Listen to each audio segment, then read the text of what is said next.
जय राम। सबको प्रणाम। धर्म प्रेमी सज्जनों, आज मैं पंडित पुरुषोत्तम जी पांडे आप लोगों के सामने रामचरितमानस का एक बहुत सुंदर तथ्य प्रस्तुत करने जा रहा हूँ। देखिए, रामचरितमानस में लिखा है कि इसमें भगवान राम का राजगद्दी होने वाला था। वो अपने मन में सोचते हैं कि जन्मे संग सब भाई, अब भोजन शयन केली लड़काई। सोचते हैं कि हम लोग सब भाई एक साथ पैदा हुए, एक साथ खेले, एक साथ सोए, सब काम साथ साथ हुआ। कि जन्मे संग सब भाई, अब भोजन शयन केली लड़काई। अकर्ण वेद उपवीत विवाह, कर्ण वेद उपवीत विवाह। असंग संग सब भयऊ ऊंचा, लेकिन विमल वंश में अनुचित एकु।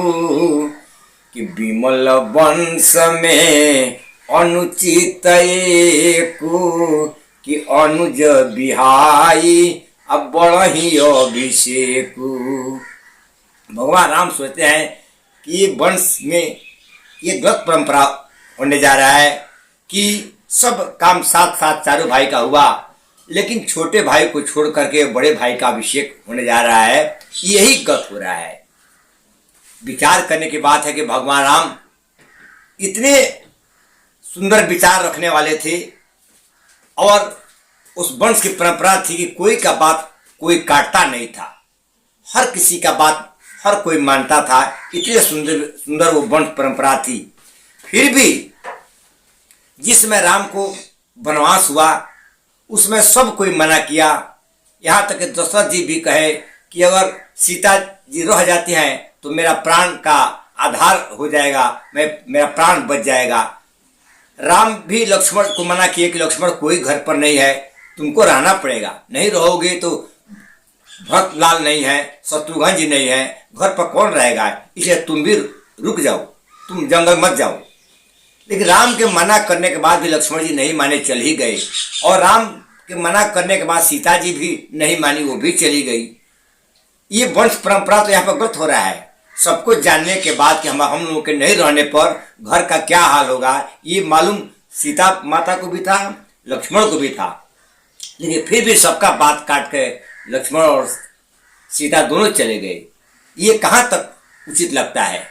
आज मैं इसी बात को आप लोगों के सामने प्रवचन के माध्यम से रख रहा हूँ कि राम के साथ, जबकि वनवास सिर्फ राम को ही हुआ था, कि तापस भेष विशेष उदासी, 14 वर्ष राम वनवासी। सिर्फ राम को ही वनवास हुआ था ना, लक्ष्मण सीता को वनवास नहीं हुआ था। और मना करने के बाद भी ये लोग नहीं माने, चले गए। परिणाम जो अयोध्या का हुआ ये सबको मालूम है। ये लोग क्यों गए, हमारा प्रश्न यही है। देखिए कितना सुंदर इसमें भाव छिपा है कि राम का वनवास तो हुआ, लेकिन मैं कहता हूं कि राम के वनवास के साथ साथ लक्ष्मण और सीता का भी वनवासी में छिपा है। ये चौपाई में, ये चौपाई ऐसे सीधा बता रहा है कि सिर्फ राम को ही 14 साल का वनवास हुआ, सीता लक्ष्मण को नहीं हुआ। लेकिन मैं बता रहा हूं कि इसमें छिपा है क्या, कि लक्ष्मण और सीता को भी वनवास हुआ। देखिए कैसे, कैकेयी जो वरदान मांगी है कि तापस भेष अविशेष उदासी। देखिए इसमें क्या शब्द को इधर उधर थोड़ा करना पड़ेगा, तब मालूम पड़ेगा कि लक्ष्मण और सीता को भी वनवास हुआ था। कैसे? सीता और लक्ष्मण के बारे में कैकेयी कहती है कि तापस भेष, तपस्वी के भेष में कौन जाएंगे। जिसमें कह रही है वहां पर लक्ष्मण सीता सब लोग थे घर में। कैकेयी बताती है कि तापस भेष अवेशेष, तापस के भेष में कौन जाएंगे, तो वे शेष, वो जो शेष है अर्थात लक्ष्मण, शेष ना के अवतार थे लक्ष्मण ना। इस कैकेयी कहते कि तापस भेष, तापस के भेष में कौन जाएंगे, तो वे शेष, वो जो शेष है वो तपस्वी बनकर जाएंगे। तापस वेश, वेश शेष, तापस के भेष में वो शेष जाएंगे। और उदासी, और उ अर्थात सीता, वो जो जाएगी वो दासी बनकर जाएगी। देखिए वरदान में कैसे बात छिपा है कि तपस्वी के भेष में वे शेष जाएंगे और उ दासी, वो अर्थात सीता को इशारा करते हैं। वो जो सीता है वो है वो दासी बनकर जाएगी और लक्ष्मण तपस्वी बनकर जाएंगे। तब राम 14 वर्ष के लिए वन में जाएंगे। देखिए कैसे चौपाई में छिपा है बात कि तापस वेश अवेशेष उदासी, तापस के वेश में विशेष रूप से वे शेष जाएंगे और उदासी, और सीता जो है वो दासी बनकर जाएगी। ये लोग दोनों आदमी ऐसे जाएंगे तब 14 वर्ष राम वनवासी, तब 14 वर्ष के लिए राम वनवासी बनकर जाएंगे। अर्थात कैकेयी के वरदान में तीनों का वनवास छिपा था, इसलिए तीनों को जाना ही पड़ा।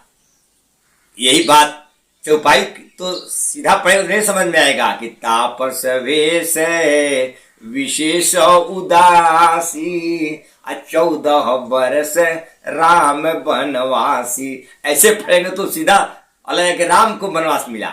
लेकिन जब हम जो बोलते हैं ऐसे समझेंगे कि तापस वेश शेष, वो जो शेष है वो तपस्वी के भेष में जाएंगे और उदासी, सीता जो है वो दासी बनकर जाएगी, तब 14 वर्ष राम वनवासी।